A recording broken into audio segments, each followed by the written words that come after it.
Hello everyone, good morning.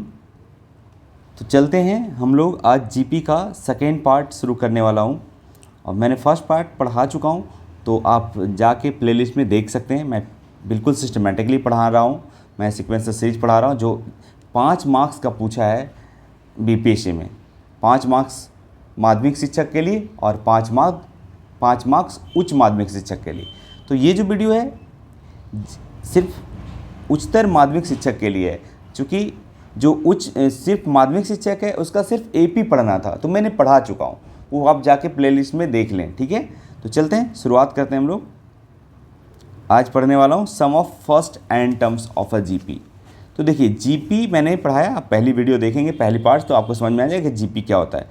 तो GP को लिखने के लिए हमको फर्स्ट टर्म और कॉमन रेशियो चाहिए, तब जीपी लिखा जाएगी। अगर फर्स्ट टर्म और कॉमन रेशियो मालूम है तो आप जीपी को लिख सकते हो ए, फिर अगला लिख सकते हो दूसरी टर्म ए आर।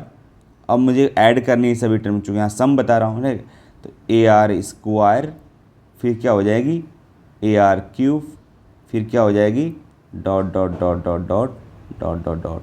मैं एन टर्म तक लेना चाहता हूँ, तो ये हो जाएगी ए आर की पावर एन, लेकिन उसके पहले एन माइनस क्या रहा होगा, 2 रहा होगा। फिर ए आर की पावर एन माइनस 1, क्योंकि आप देख पा रहे होंगे कि यहाँ पहली जो टर्म है T1 वो आर की पावर 0 है, दूसरी टर्म जो आप देख रहे हो आर की पावर 1 है, अगर तीसरी टर्म देख रहे हो तो आर की पावर 2 है। यानी जितना टर्म है 3 तो पावर हो रहा है 2, एक कम हो रही है।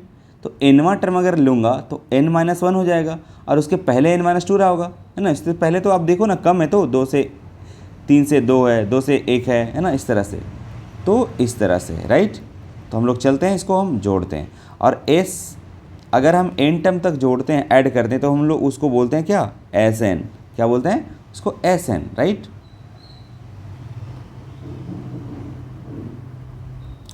अब Sn है, अब इसमें क्या करना पड़ता है, अगर इस टाइप का जीपी का आपका सीरीज है तो इसको ऐड करने के लिए इसकी जो कॉमन रेशियो से दोनों साइड मल्टीप्लाई करने होते हैं। ठीक है, तो मैं मल्टीप्लाई कर देता हूँ, that is multiply by R. ठीक है,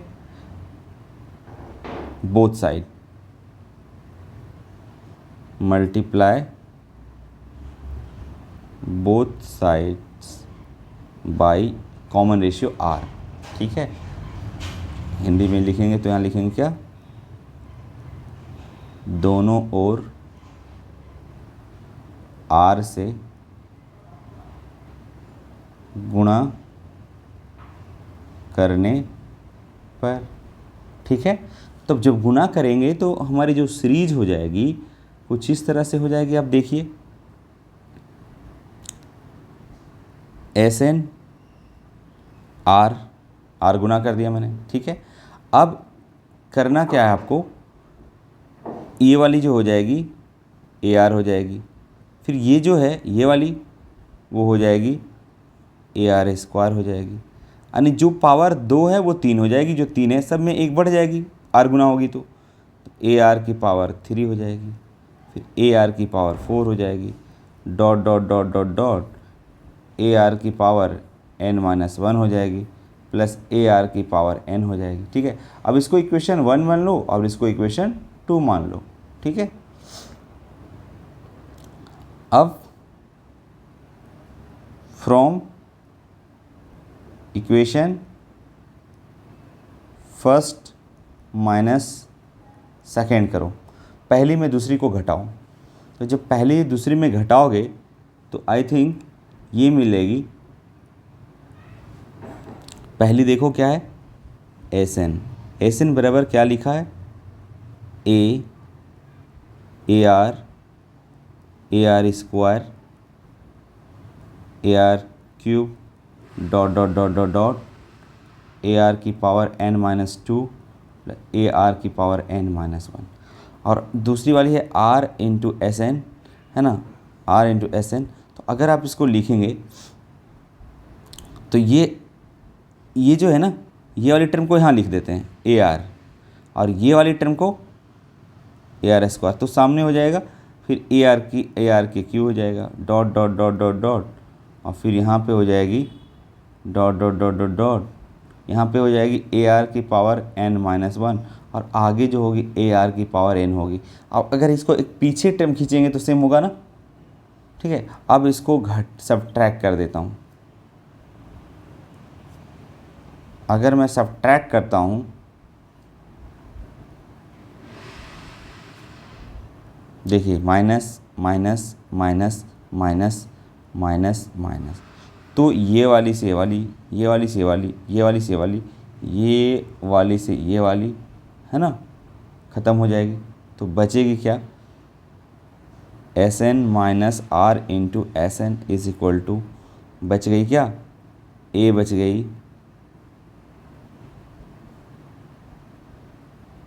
यहाँ पे ए, ये वाली ए बच गई और यहाँ पे ये भी तो कट ही जाएगी किसी ना किसी रूप से ना, जैसे ये कट रही थी इसके सामने वाले, इसके पहले तो ये होगा ना, n-2 हो जाएगी, ठीक है। तो ये भी कट जाएगी, तो बचेगी सिर्फ माइनस ये लास्ट वाली, ठीक है, लास्ट वाली बचेगी। तो माइनस ए आर की पावर n, ठीक है। और यहाँ से अगर देख पाओगे तो यहाँ पे एस एन कॉमन ले लीजिए। अगर एस एन कॉमन लेंगे तो यहाँ बचे 1 माइनस आर, और यहाँ से कॉमन लेंगे ए, तो यहाँ बचेगा 1 माइनस आर की पावर n, ठीक है। तो आप ज़रा एस एन देखोगे, एस एन आप देख पाओगे तो हो जाएगा a इंटू 1 माइनस आर की पावर n और अपॉन 1 माइनस आर हो जाएगा, ठीक है। तो आपने देख लिया कि एस एन की वैल्यू आ गई, यानी ए मालूम रहेगा और एन मतलब नंबर ऑफ टर्म्स और कॉमन रेशियो मालूम रहे तो आप किसी भी सीरीज़ को आप जीपी में जब रहे तो आप जोड़ सकते हो, ठीक है। तो इस तरह से हमने देखा, यहाँ से अच्छे से लिख देता हूँ, एस एन बराबर क्या हो जाएगा, ए इंटू 1 माइनस आर की power n upon 1 minus R, ठीक है। चलते हैं। तो हम लोगों ने देखा कि इसका प्रूफ दिया, रिजल्ट कहाँ से आया, ठीक है। एस एन इक्वल टू लिखते हैं फिर, यानी एस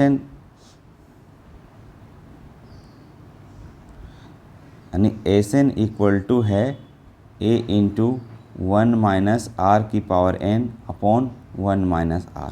लेकिन ये फार्मूला तभी लगाइएगा जब r का वैल्यू लेस देन 1 हो, लेस देन 1 हो, ताकि निगेटिव नहीं हो। 1 से बड़ा रहेगा तो यहाँ पे है ना निगेटिव जाएगा। तो r का वैल्यू क्या हो, 1 से छोटा हो। और यहाँ पे एक काम और करते तो ये फार्मूला आपका हो गया, इसको आप याद रखेंगे एज ए रिजल्ट, है ना। अब देखो एक चीज़ और काम करते हैं, एस एन बराबर, इसको हम ऐसे भी लिख सकते हैं, यहाँ से माइनस कॉमन लेते हैं।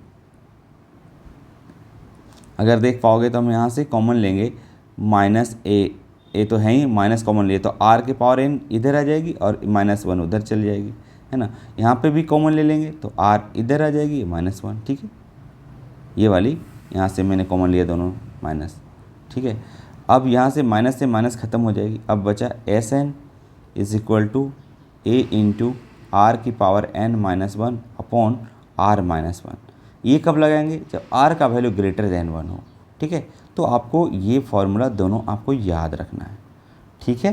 तो ये 2 फार्मूला हो गया, 2 रिजल्ट हो गया, एक और ये 2, दोनों बेसिकली आप लगा सकते हो, कोई दिक्कत नहीं है, ठीक है।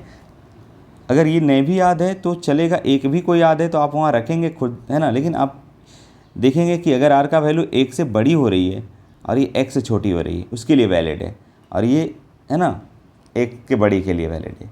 तो आप चाहो तो कोई भी एक याद रखोगे तो आपको पता है, माइनस कॉमन लेंगे तो ये वाली रिजल्ट आया, कहाँ से आया आपने देखा, है ना।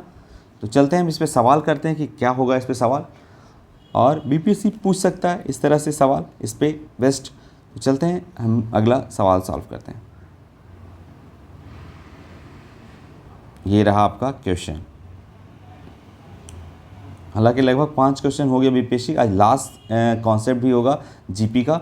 और एचपी के सवाल, एचपी से नहीं सवाल होते हैं, हाँ एक है या नहीं भी पूछा जा सकता है, जनरली बहुत कम पूछे जाते हैं, तो फिर भी मैं एचपी पढ़ा दूंगा थोड़ा सा।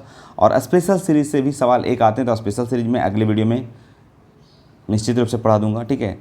तो चलते हैं, ये शुरुआत करते हैं। Sum of first 12th terms of GP. ये देखो एक जीपी है जिसमें बोलता है कि 12 टर्म तक ऐड कर दीजिए। तो मैंने बोला, ये दिमाग में आपको आना चाहिए कि जब 12 टर्म किसी जीपी को ऐड करने के लिए बोला तो हमको चाहिए फर्स्ट टर्म। बहुत बढ़िया, फर्स्ट टर्म दिया हुआ है, अब ज़रा देख पाएंगे तो पहली है ना 1 है, तो मैं लिख लूँगा 1। और क्या चाहिए, common ratio. Very good. Common ratio क्या होता है, मैंने बताया था T2/T1 जीपी में, ठीक है, और एपी में A2 - A1। तो T2 कितनी है, 2, और 2/1, 2/1 कितनी होगी, 2 ही तो होगी, ठीक है। तो ये है आपका, तो हमारा जो कॉमन रेशियो है वो 2 हो गई। और चाहिए नंबर ऑफ टर्म्स n तो बोला है कि 12 टर्म तक ही निकालना है आपको, तो यही हो गया आपका 12। अब फॉर्मूला लगा दीजिए। आपने पढ़ा है Sn बराबर क्या पढ़ा है जीपी में, अच्छा यहाँ पे कॉमन रेशियो देखेंगे 2 विच इज़ ग्रेटर देन 1 है, 2 यानी 1 से बड़ी है, 1 से बड़ी है तो ये वाला फॉर्मूला लगता है, r पहले आ जाएगा ताकि इसमें है ना 1 घटेगा, तो 1 से बड़ी है 1 घटेगा तो है ना, तो ऑब्वियसली पॉजिटिव होगा, इसलिए दिमाग में ये रखना है, ऐसे याद रखना है। तो r की पावर n -1 और अपॉन r पहले आया तो यहाँ भी r पहले आएगा, r -1 हो जाएगा। याद रखने का तरीका है, जैसे आप याद रखो, ठीक है। अब बस अब हम लोग इस पर वैल्यू पुट कर देते हैं, तो हमारी Sn जो हो जाएगी, Sn = a = 1, r मतलब 2, 2 की पावर n मतलब 12 -12 -1 और अपॉन r मतलब 2, 2 - 1 कितना हो गया, 2 की पावर 12 हो गया, 1 इंटू इतना ही होगा ना, अब -1 और 2 - 1 1 ही होगा, यानी 2 की पावर कितनी हो जाएगी 12 और -1।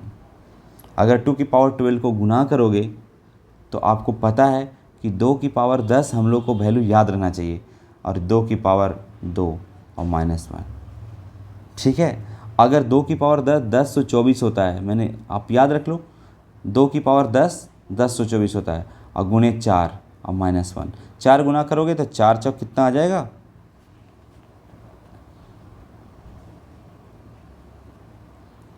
16, 4 चौक 16 का 6, बाकी 1, 4 दूना 8 1 9, फिर 4 इंटू 0 0 हो जाएगा और ये 4 हो जाएगी, अब -1 हो जाएगी। अगर 1 होगी तो ये 40 और 9 95 हो जाएगी, 40 95 आपका उत्तर हो जाएगा। 40 95 यहाँ पर आप देख पाओगे तो ये होगा, ठीक है। तो ये इस तरह से ऐड करना है आपको, बहुत आसान है, ठीक है। चलते हैं आगे, हम लोग सवाल और भी करते हैं, बस इसी तरह से रहेगा, है ना। चलते हैं आगे, कॉन्सेप्ट बताते हैं। सवाल मैं जब मैं कॉन्सेप्ट पढ़ा दूंगा पूरा, तो फिर मैं एक सेट वाइज लाऊंगा, चैप्टर वाइज ये लाऊंगा प्रैक्टिस के लिए, ताकि बीपीएससी में जो है ना एक्सपेक्टेड सवाल वही मैं इंक्लूड करूंगा और उसको सॉल्यूशन करूंगा, और है ना।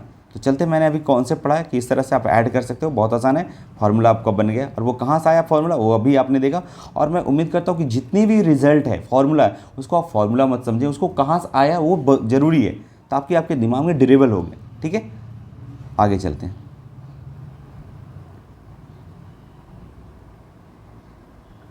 अब सम बोलता है सम ऑफ इनफाइनाइट टर्म्स। तो सम ऑफ इनफाइनाइट टर्म हमने एपी में तो नहीं पढ़ाया, क्योंकि एपी में एग्जिस्ट नहीं करता है। क्यों, देखिए, अब हम सम ऑफ इनफाइनाइट टर्म का बात करते हैं। पहले कोई जीपी लीजिए, जैसे ले लीजिए 2, समझिएगा इसको बहुत, 2 4 8 प्लस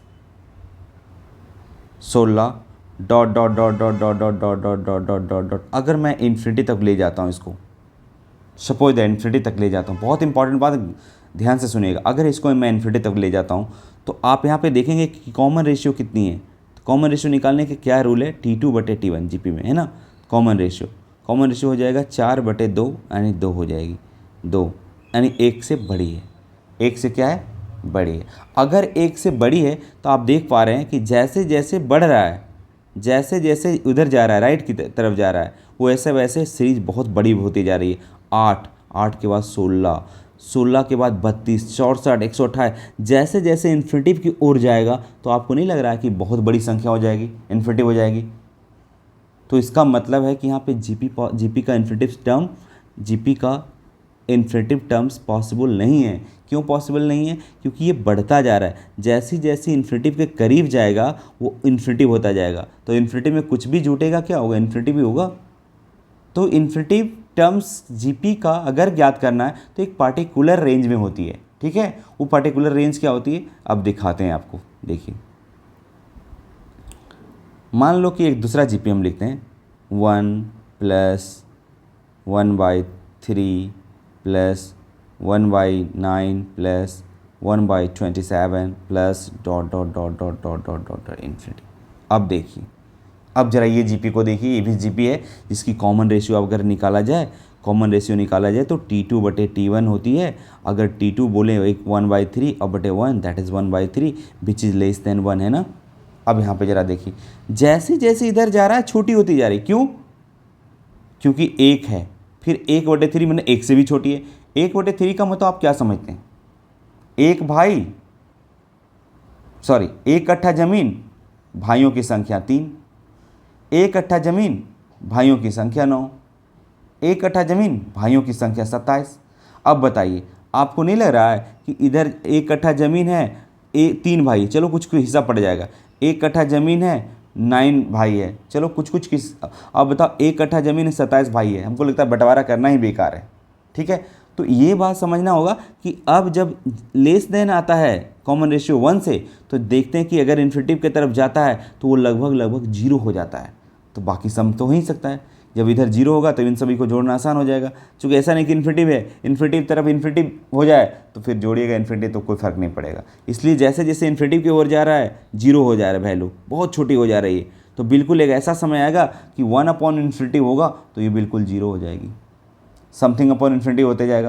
तो इसका मतलब है कि जीपी डिफाइंड इन्फिनिटिव टर्म का तभी होगा जब उसका लेस देन वैल्यू 1 होगा, ठीक है, कॉमन रेशियो की। उम्मीद करता हूँ इससे समझ गए होंगे, ठीक है। जैसे जैसे ये बढ़ रहा है, 1 से छोटी है, फिर 1/9, 1/3 से भी छोटी है, इससे भी धीरे धीरे जैसे इधर जाएगा और छोटी होती जाएगी, ठीक है। न्यूमरेटर बढ़ रहा है, डिनोमिनेटर बढ़ रहा है, न्यूमरेटर कांस्टेंट है। अब किसी का न्यूमरेटर कांस्टेंट है और डिनोमिनेटर बढ़ रहा है तो क्या होगा? ऊपर वाली क्या होती है? ज़मीन मान लो, हिस्सा, और नीचे होता है भाइयों की संख्या। इस तरह से देखेंगे आप कि मान ली कि 150 है नीचे, यानी भाइयों की संख्या 150 है और 1 कट्ठा ज़मीन है। क्या आपको लगता है कि बंटवारा करना नहीं फालतू है? क्या हिस्सा पड़ेगा? तो हम इस बात से आपको आगाह करते हैं कि अगर किसी भी जीपी का इन्फिनिटिव टर्म पूछ रहा है, इसका मतलब उसका कॉमन रेशियो 1 से छोटा ही होगा, तभी पॉसिबल है, अदरवाइज पॉसिबल नहीं है। तो ये भी सवाल का इंपॉर्टेंट रखिएगा, है ना। चलते हैं आगे हम लोग, इसको इन्फिनिटिव टर्म का क्या होगा फॉर्मूला।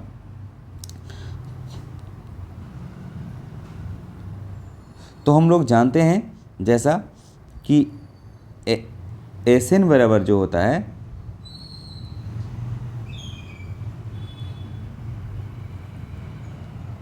एसएन बराबर होता है, जहाँ पे एसएन बराबर जो होता है ना, वो क्या होता है? A into 1 - r less than 1 के लिए फॉर्मूला क्या होता है? 1 - r की पावर n और बटे 1 - r। ये का क्या होता है? r की वैल्यू लेस देन 1 रहता है तब। तो ये वाला फॉर्मूला आप लिख लीजिए। अब क्या कीजिए, देखिए, अब हम एन करवाएंगे टेंस, मतलब इन्फिनिटिव, ठीक है। तो r की पावर n क्या होगी, ये ज़रा समझिए, r की पावर n क्या होगी, ठीक है। तो देखिए, वो सीरीज लिखिए जिसमें r का वैल्यू 1 से छोटी हो। तो मैं लिख रहा हूँ 1 ही लिख रहा हूँ, 1/3 + 1/9 + 1/27, ठीक है। इस तरह dot dot dot dot infinity. अब ज़रा देखिए कि अगर इसमें n का वैल्यू इन्फिनिटिव है तो r का वैल्यू 1/3 ले लेता हूँ, 1/3 होगा ना। अब इसकी पावर n, ठीक है, क्योंकि यहाँ पे हम इसका वैल्यू निकालना चाहते हैं ताकि यहाँ पे मैं रख सकूँ, ठीक है।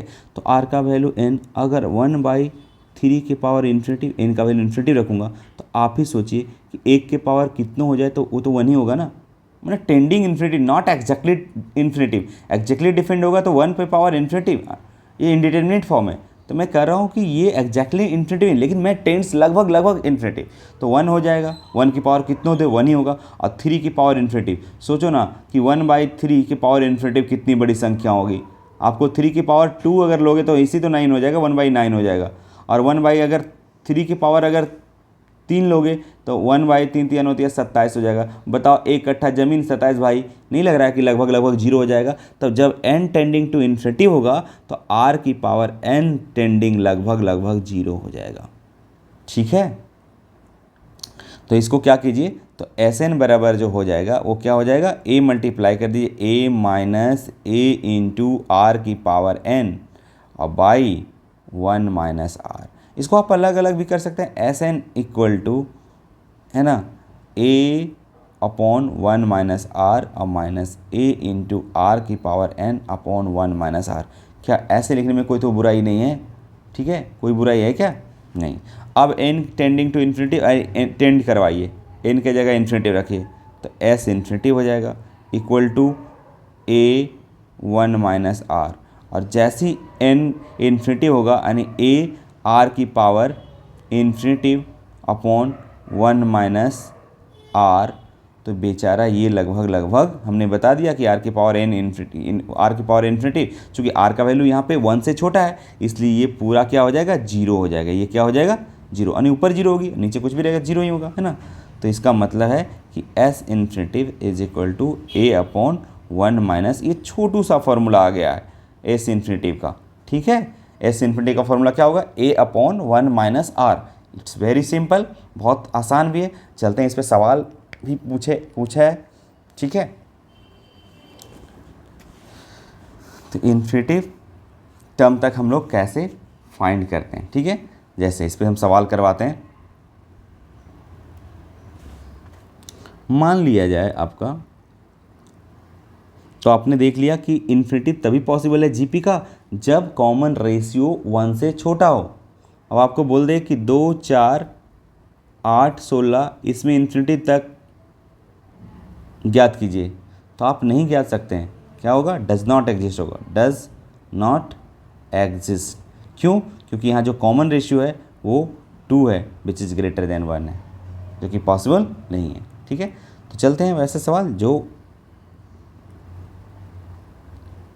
देखिए, मान लो कि 2 है,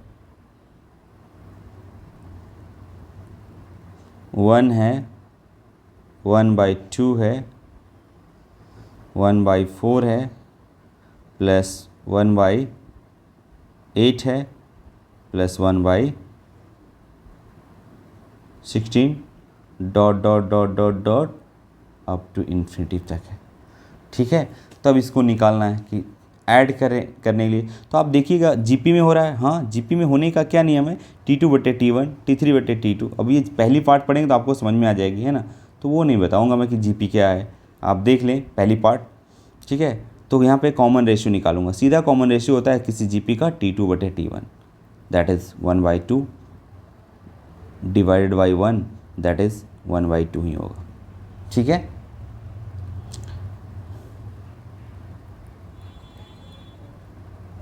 डिवाइड बाई 1 तो क्या हो जाएगा, 1/2 हो जाएगा। और इसकी फर्स्ट टर्म आप देखोगे तो ये this is the first term.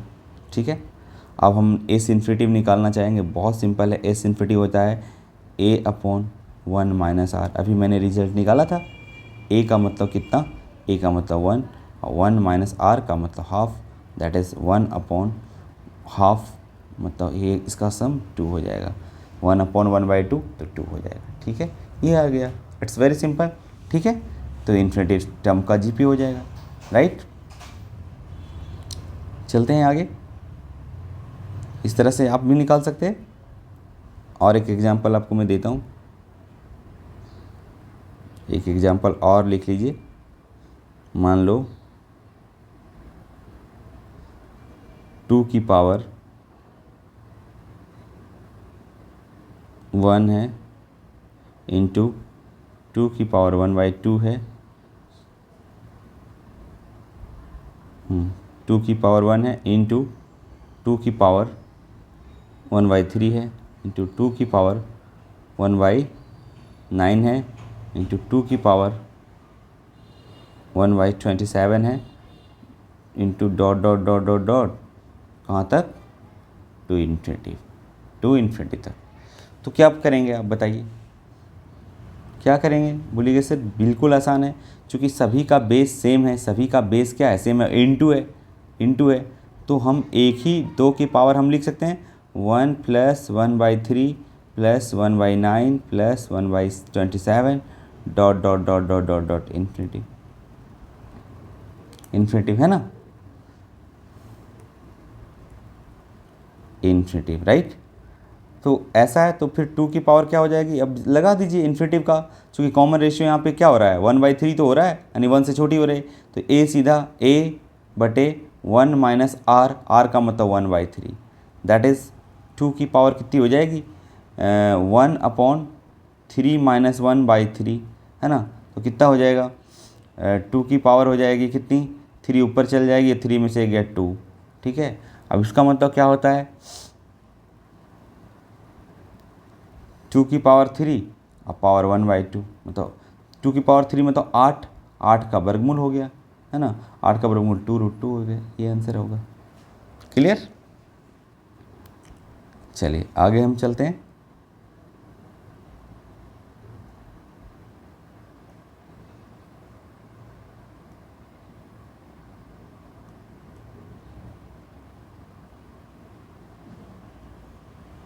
अब देखिए geometric mean.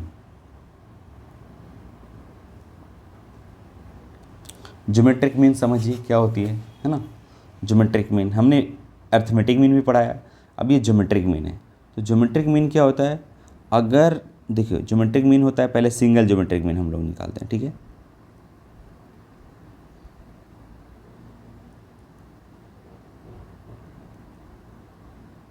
Single geometric mean between 2 positive numbers. देखिए ज्योमेट्रिक मीन 2 पॉजिटिव नंबर के ही बीच निकाला जाता है, ठीक है। तो इस बात को ध्यान रखिएगा, ठीक है, ये बहुत मार्केबल चीज़ है, आप समझिएगा। तो सिंगल ज्योमेट्रिक मीन 2 नंबर हमने मान लिया, 2 positive numbers a and b, मान लो 2 पॉजिटिव नंबर ए और बी है, ठीक है। ए और बी, मान लो कि ए और बी हमारा 2 पॉजिटिव नंबर है, अब उसके बीच में एक सिंगल ज्योमेट्रिक मीन रखा जिसका नाम दिया जी। देखो जैसे ज्योमेट्रिक मीन अगर 2 नंबरों के बीच आप डालते हो तो वो सीक्वेंस जो बनता है वो जीपी में बन जाता है, और अगर अर्थमेटिक मीन डालते हो तो वो एपी में बन जाता है, अगर हार्मोनिक मीन डालते हो तो वो एचपी में बन जाता है। बस हो गई कहानी। और जीपी में अगर कोई सीरीज सीक्वेंस है तो आप उसको लिख सकते हो T2/T1 और बराबर T3/T2, बिल्कुल लिख सकते हो, क्योंकि बराबर होता है आपका कॉमन रेशियो। तो ये हो जाएगा T2 मतलब G/T1 दैट इज़ A, और बराबर T3 मतलब तीसरा टर्म B है, अब B/G, ठीक है। तो हमको तो जी निकालना है, ए और बी तो दिया रहेगा, 2 नंबर दिया रहेगा, उसके बोलेगा एक सिंगल ज्योमेट्रिक मीन निकाल लीजिए, तो जी इंटू जी स्क्वायर हो जाएगी बराबर ए इंटू बी हो जाएगी। तो जी बराबर कितनी आ जाएगी, √AB आ जाएगी, ये हो गया बस। यानी 2 नंबरों के बीच अगर एक सिंगल ज्योमेट्रिक निकालना है तो कुछ नहीं है, 2 नंबरों को गुना कर दिए और वर्गमूल लगा दीजिए, ठीक है। जैसे एग्जाम्पल 2 नंबर है, मान लो 4 एंड 9, तो इसके बीच ज्योमेट्रिक मीन निकालना है, तो क्या कीजिएगा 4 × 9 और उसका वर्गमूल, ये जी हो जाएगा। तो कितना हो जाएगा 9 × 36, और दोनों पॉजिटिव नंबर है, ठीक है। 36 का वर्गमूल 6 हो जाएगा। पॉजिटिव नंबर और वर्गमूल हमेशा ध्यान रखिएगा, प्लस माइनस यहाँ पे 6 नहीं कीजिएगा। क्यों, क्योंकि ये बोलिएगा सर नहीं हमने तो पढ़ा है, यहाँ पे भी कन्फ्यूजन लोगों को हो रहा होगा, +-6 नहीं, जो 2 पॉजिटिव नंबर के बीच ज्योमेट्रिक भी पॉजिटिव होना चाहिए। ऐसे भी किसी भी संख्या का वर्गमूल अगर निकालना है 16 का वर्गमूल, तो ये हमेशा ग्रेटर एंड इक्वल टू 0 ही होता है। जैसे तो सिंबल ही है, ये सिंबल ही है, प्लस माइनस नहीं कर सकते।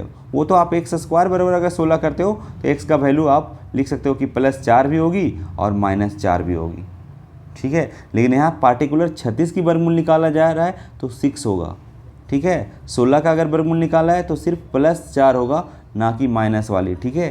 तो इस बात को भी ध्यान में रखिएगा। हाँ, किसी अगर वेरिएबल की वैल्यू बोलता निकालने के लिए चलो कि तब बता सकते थे, तो इसका वैल्यू हो जाएगा सिर्फ 6, ठीक है। और भी देखिए, बहुत आसान है। और देखिए 2 and 8, तो इसका क्या होगा ज्योमेट्रिक मीन। बहुत सिंपल है, एक ही सिंगल ज्योमेट्रिक मीन बोलेगा तो दोनों संख्या को गुना कर दीजिए और अंडर रूट लगा दीजिए। 8 दूना 16, 16 का वर्गमूल 4, नॉट प्लस माइनस 4, ठीक है। इस बात को भी ध्यान में रखिएगा। चलिए आगे बोलिए सर। अच्छा, आपने बोला कि एक सिंगल ज्योमेट्रिक मीन निकालना है 2 नंबरों के बीच, तो बड़ा आसानी से निकाल लिए। चलिए अगर एक से अधिक ज्योमेट्रिक मीन निकालना रहेगा तब क्या होगा। बहुत सिंपल है, देखिए हमने बोला कि चलो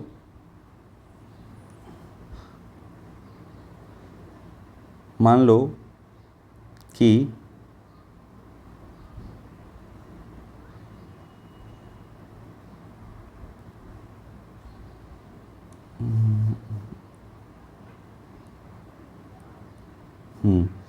मान लिया जाए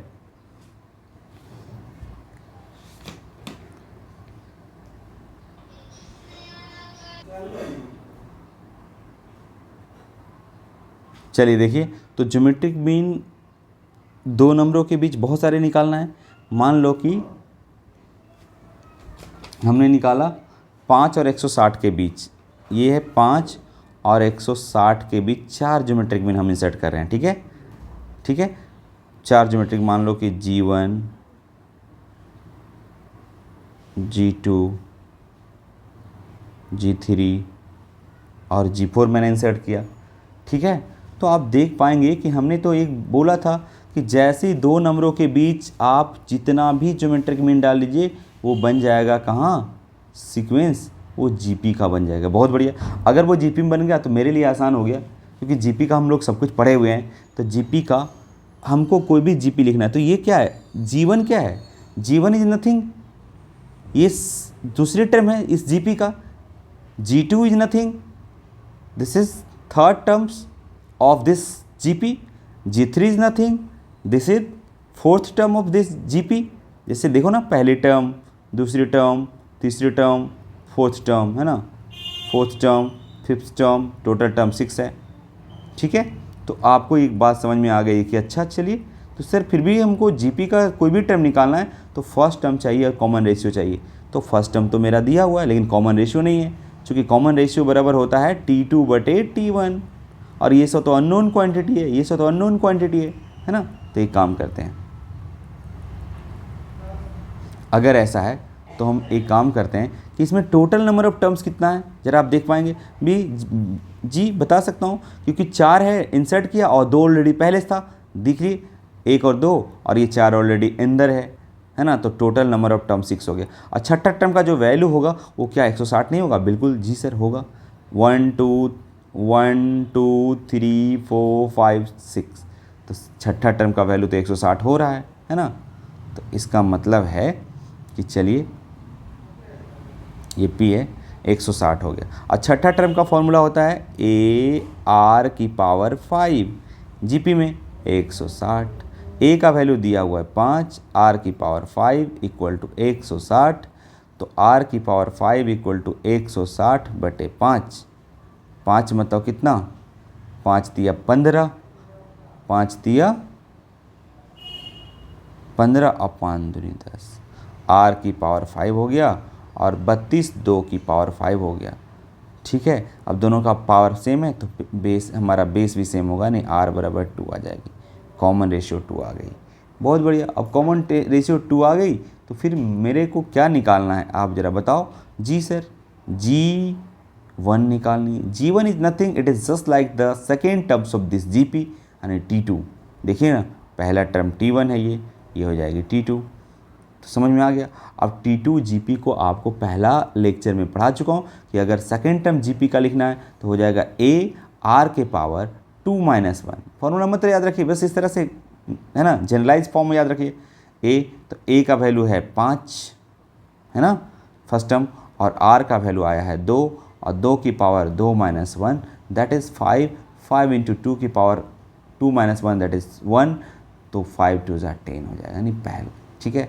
और अगर आपको G2 निकालना है तो G2 is nothing, it is just like third terms of this Gp that is T3, and T3 का फॉर्मूला होता है A R की पावर 3 है तो 3 माइनस 1 हो जाएगी, दैट इज़ A का वैल्यू आप लगा दीजिए, A का वैल्यू हो जाएगा 5 और इंटू R का वैल्यू 2, 2 की power 3 minus 1 that is 5 into 2 की पावर 2 दैट 4, 4 5 20 हो जाएगा। G3 is nothing, it is just like of fourth terms of this Gp, fourth, तो क्या हो जाएगा A इंटू आर की power 3 that is A 5 R 2, 2 की पावर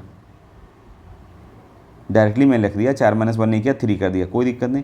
2 की पावर 3 8, 8 गुणे 5, 5 गुणे 8 भी कर सकते हो, 8 5 40, ठीक है, बात समझ में आ गई।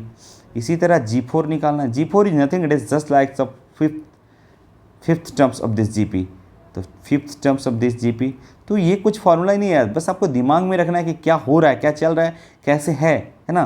तो ये हो जाएगा कितनी, A R की पावर 4 हो जाएगी, A का मतलब 5, R की पावर R 2 और 2 की पावर 4, 2 दूना 4 दूना 16, 16 5 80, यानी 5 गुणे 16 दैट इज 16 5 80, ये चारों देखो निकल गया, 1 2 3 4, ठीक है। चलते हैं आगे, क्या है ज्योमेट्रिक मीन पे सवाल भी पूछा है, इस तरह से आप निकाल सकते हो, समझ में आ गई है अच्छी तरह।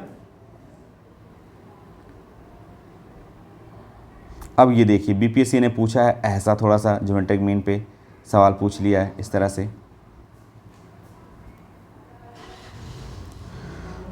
देखिए ये सवाल को आप ज़रा देखिए, आप अगर पुट करेंगे, मैं दोनों मेथड से बता दूंगा, थोड़ा लॉन्ग से भी, ताकि अब बच्चों, मैंने वादा किया था कि ये जो बैच दे रहा हूँ वो बीपीएससी वैसे स्टूडेंट के लिए जो सिलेक्शन चाहते हैं बीपीएससी में, और साथ साथ सिलेक्शन हो के अच्छा से पढ़ाना चाहते हैं बच्चों को, ऑब्वियसली है ना, पढ़ाइएगा तभी सही रहेगा, नहीं तो कोई भी पत्रकार आके मुंह में माइक घुसेड़ देता है, मैं नहीं चाहता हूँ। मैं इस पर वीडियो भी बनाया था कि झोला छाप पत्रकार टीचर से इस तरह से अंगुली उठाना मेरे को बहुत बुरा लगता है, तो मैं इस हिसाब से मैं मॉडिफाई किया हूँ, डिज़ाइन किया हूँ सिलेबस को, ताकि बच्चों को भी आप पढ़ा सकते हैं, और कोई भी आलतू फालतू मीडिया वाले, जो झोला छाप मीडिया वाले, बिल्कुल आपसे बात नहीं करें इस मैंने एकेडमिक लेवल पे, ठीक है। और चलते हैं, तो हम इसका देखते हैं, अगर आप देख पाएंगे ये जो सवाल है, तो हम जानते हैं, पहले देखिए क्या है, n के किस मान के लिए इतना a और b का गुणोत्तर माध्य है। वाह, ये जो है गुणोत्तर माध्य है a और b में, तो मैंने बताया कि दो नंबरों के बीच का गुणोत्तर माध्य कैसे निकाली जाती है, बहुत सिंपल,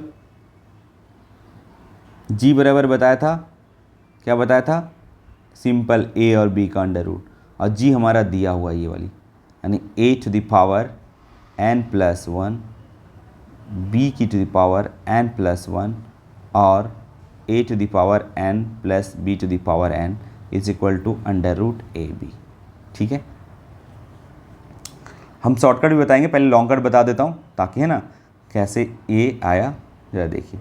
अगर हम दोनों साइड स्क्वायर करते हैं, दोनों साइड क्या करते हैं, स्क्वायर करते हैं, ठीक है, चूँकि अंडर रूट हटाना है, तो यहाँ पे क्या हो जाएगी बताइए, थोड़ी लंबी होगी, यहाँ से मैं करता हूँ, a to the power n plus 1 और b to the power n plus 1, ठीक है, और a to the power n और b to the power n का होल स्क्वायर, और इक्वल टू हो जाएगा इधर ए बी, राइट।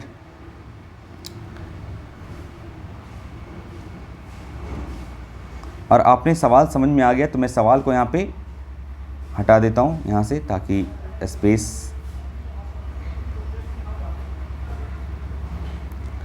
अब अगर हम इसको होल स्क्वायर करते हैं तो ये क्या हो जाएगा,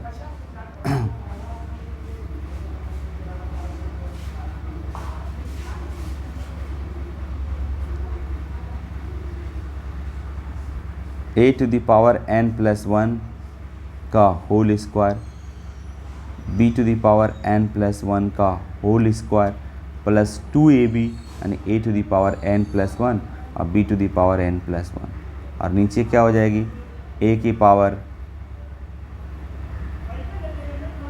2n, b की पावर 2n प्लस 2a की पावर n और b की पावर n, है ना। स्क्वायर होगा a square b square plus 2ab, right, और ये हो जाएगी ab। क्रॉस मल्टीप्लाई कर दीजिए, यहाँ पे हो जाएगा a to the power 2n plus 2, b पे पावर 2n प्लस 2 मल्टीप्लाई कर रहा हूँ, और 2 into a to the power n plus 1 और b to the power n plus 1 equal to, देखिए a इसमें गुना होगा ab और a to the power 2n plus b to the power 2n plus 2a to the power n b to the power n, ठीक है, a to the power 2n plus 2 b to the power 2n plus 2 plus 2a to the power n plus 1 b to the power n plus 1। बहुत लंबी हो जाती, but इसका मैं shortcut बताऊंगा, आप एग्जाम में ऐसे नहीं करेंगे, ठीक है, ये बच्चों को पढ़ाने के लिए, ठीक है। तो a गुना करूँगा तो a टू दी पावर हो जाएगा 2n प्लस 1 इंटू b हो जाएगी, इसमें गुना करेंगे तो n, है ना, और यहाँ अगर गुना करेंगे तो हो जाएगा a और b के पावर 2n प्लस 1, बेस दोनों का समान है ना, और यहाँ हो जाएगा 2 इंटू a के पावर n प्लस 1 और b के पावर n प्लस 1, ठीक है। अब देखेंगे तो ये वाली और ये वाली सेम है, ख़त्म हो जाएगी, इधर आएगी तो, है ना, और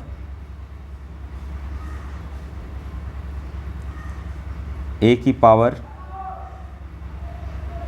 2n प्लस 2 और यहाँ से भी है, इसको अगर हम इधर ले आते हैं माइनस a की power 2n plus 1 is equal to, इधर बच गया a इंटू बी के पावर 2n प्लस 1 और इधर ले आइए b के पावर 2n प्लस 2, ऐसे, है ना। अब यहाँ से क्या हो सकता है, 2n प्लस 2 और 2n प्लस 1, तो a के पावर 2n प्लस 1 छोटा है, कॉमन हो ही जाएगा, तो यहाँ बचेगा क्या, a बचेगा और -1 बचेगा, है ना, ये तो चला गया। और यहाँ पे ले लीजिए कॉमन, अरे a टू द पावर, गलती हो गई क्या कहीं, a टू द पावर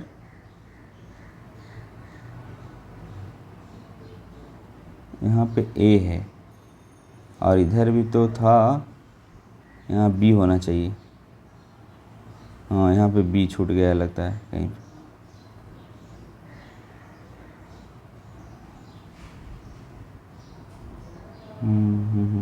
कहाँ पे गलती हो गया,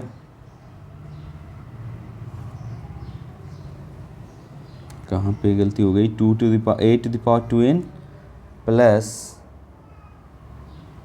एक मिनट ये ओके, हटाइए इसको,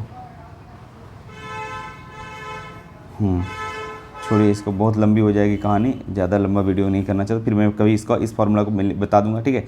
आप यहाँ पे पुट कीजिए n का वैल्यू, ताकि ये हो जाए a to the geometric mean है n प्लस 1 और a to the power n और plus b to the power n plus 1 और b to the power n और इक्वल टू क्या हो जाएगा, √ab, है ना। ज्योमेट्रिक मीन है, दो नंबरों के बीच ये ज्योमेट्रिक मीन दिया हुआ है। अब इसमें से अगर एक पुट करेंगे तो LHS इक्वल टू RHS हो जाना चाहिए, अगर n का वैल्यू होगा ये 1 सही तो आपने पुट करा, आप देखोगे पुट करके तो ये वाली वैलिड नहीं होगा, 2 पुट करोगे तभी भी नहीं होगा, ये 1/2 पुट करोगे तभी नहीं होगा। तो बोले सर क्या होगा, n बराबर -½ पुट कर लीजिए। अगर उससे मैं कर रहा था तो आप कैलकुलेशन कर लीजिएगा, है ना, कहीं गलती हो गया होगा तो माफ़ कीजिएगा, लेकिन वो आप कर लीजिएगा, ठीक है। n बराबर -1/2 आ जाएगी, अगर -1/2 आएगी तो सेटिस्फाई कर जाएगी LHS RHS, तो इसमें से क्या होगा, ऊपर एक में से कोई नहीं, ये है आपका होगा, ठीक है। अब गलती होगी तो वीडियो को फिर काट के, सही नहीं है, फिर एक बार आप कर लीजिएगा, मैं फिर इसको बता दूंगा अभी कभी, है ना, कोई बड़ी बात नहीं था, फिर कैलकुलेशन था। चलिए ठीक है, तो आगे पढ़ने के लिए, और अगला जो सीरीज होगा जीपी का लास्ट होगा, जो स्पेशल सीरीज होगा, ठीक है। और इसको एक चीज़ और भी बता देता हूँ, है ना, इसमें से ऐड कर देता हूँ एक चीज़ और, वीडियो देखिए,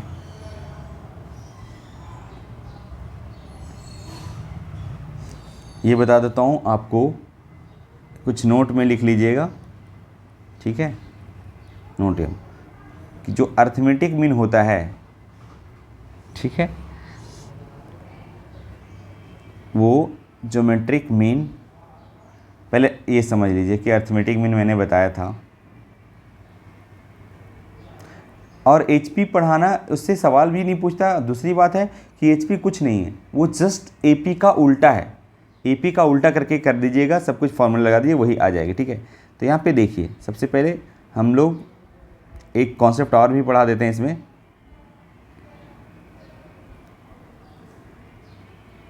रिलेशन